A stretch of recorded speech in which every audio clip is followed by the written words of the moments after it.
Shalom Bapak Ibu Saudaraku yang terkasih di dalam Tuhan. Kita kembali di dalam perenungan kita. Marilah Bapak Ibu kita menyiapkan hati kita untuk bersama-sama membaca dan merenungkan firman Tuhan. Kita masuk di dalam doa. Sungguh Tuhan, kami ucap syukur pada Tuhan jika kami pada hari ini tetap ada dan boleh bersama-sama mendengarkan, membaca firman Tuhan. Ini semata-mata karena kekuatan yang Tuhan berikan dalam hidup kami. Walaupun kami menyadari bahwa hidup ini tidaklah mudah, penuh dengan rintangan dan halangan, pergumulan dan persoalan masalah yang kami alami, membuat manusia mengalami putus asa. Tetapi ketika kami boleh melihat kepada firman Allah, berfokus kepada Kristus, disitulah kekuatan dalam hidup kami. Terima kasih Tuhan, tolonglah kami melalui firman Tuhan ini memberikan kekuatan dalam hidup kami. Terima kasih Tuhan, berkatilah kami. Di dalam nama Tuhan Yesus kami bersyukur dan berdoa. Amin.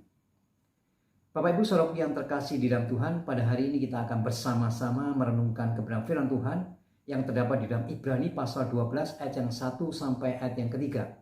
Ibrani pasal 12 ayat yang 1 sampai ayat yang ketiga, saya akan membacakan bagian firman Tuhan ini. Karena kita punya banyak saksi, bagaikan awan yang mengelilingi kita. Marilah kita menanggalkan semua beban dan dosa yang begitu merintangi kita, dan berlomba dengan tekun dan perlombaan yang diwajibkan bagi kita. Marilah kita melakukannya dengan mata yang tertuju kepada Yesus yang memimpin kita dalam iman dan yang membawa iman kita itu kepada kesempurnaan, yang dengan mengabaikan kehinaan tekun memikul salib, ganti sukacita yang disediakan bagi Dia yang sekarang duduk di sebelah kanan tahta Allah. Ingatlah selalu akan Dia yang tekun menanggung bantahan yang sehebat itu terhadap dirinya dari pihak orang-orang berdosa, supaya jangan kamu menjadi lemah dan putus asa. Bapak Ibu Saudaraku yang terkasih di dalam Tuhan, berada dalam sebuah perlombaan memberikan kebanggaan tersendiri bagi seorang atlet. Apalagi jika atlet senior. Para juara di masa lalu ikut hadir menyaksikan. Gambaran inilah yang terbayang saat kita membaca bagian surat Ibrani ini. Memang tidak salah, olahraga atletik sangat populer pada masa itu. Impian setiap atlet adalah memenangkan perlombaan. Untuk itu mereka harus fokus pada tujuan. Bukan hanya itu, mereka harus menanggalkan semua beban yang memberatkan. Beban hanya dibutuhkan saat berlatih.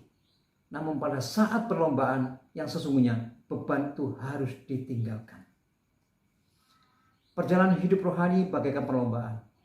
Hanya bedanya lawan kita di sini bukanlah orang lain, tetapi diri kita sendiri. Diri kita yang gampang menyerah, diri kita yang gampang tergoda, atau juga diri kita yang membawa banyak beban dosa dan kepahitan.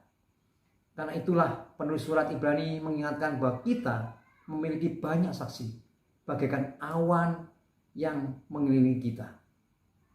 Siapakah para saksi itu? Kita harus membaca nama-nama yang tertulis rapi dalam pasal 11. Mereka adalah orang-orang biasa, sama seperti kita.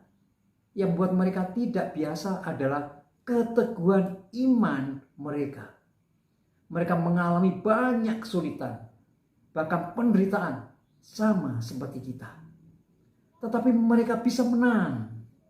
Jadi kita punya kesempatan yang sama untuk menang, bukan? Ada 2 tips untuk menang. Yang pertama, tanggalkan beban. Ada banyak orang tidak mau melepaskan bebannya. Mengapa? Mungkin ia menyukai beban itu. Diakui atau tidak, beban itu telah menjadi kenikmatan baginya. Ia dapat bersembunyi di belakang beban itu untuk mendapatkan belas kasihan orang. Atau mungkin ia tidak percaya bahwa beban itu bisa dilepas. Tip yang kedua, tetaplah fokus. Marilah kita melakukan dengan mata yang tertuju kepada Yesus. Yesus adalah pusat hidup kita. Setiap kali ingin menyerah, kata penulis surat Ibrani, ingatlah selalu akan Dia yang tekun menanggung bantahan sehebat itu terhadap dirinya dari pihak orang-orang berdosa. Memang orang baik dan benar tidak selalu disukai. Mereka adalah gangguan besar bagi orang-orang yang telah memilih hidup dalam kegelapan. tetaplah fokus. Dalam pergumulan kamu melawan dosa, kamu belum sampai mencucurkan darah. Betul bukan? Sebuah pertanyaan refleksi buat kita. Apakah saya benar-benar telah menanggalkan beban dosa yang merintangi hidup saya? Apakah saya tetap fokus kepada Kristus, pemimpin hidup saya? Ambil saat hening sejenak, di mana saudara dapat memeriksa diri saudara dengan jujur dan tulus. Tuliskan rencana konkret saudara berkenaan 2 hal di atas. Amin. Tuhan Yesus memberkati Bapak Ibu semua.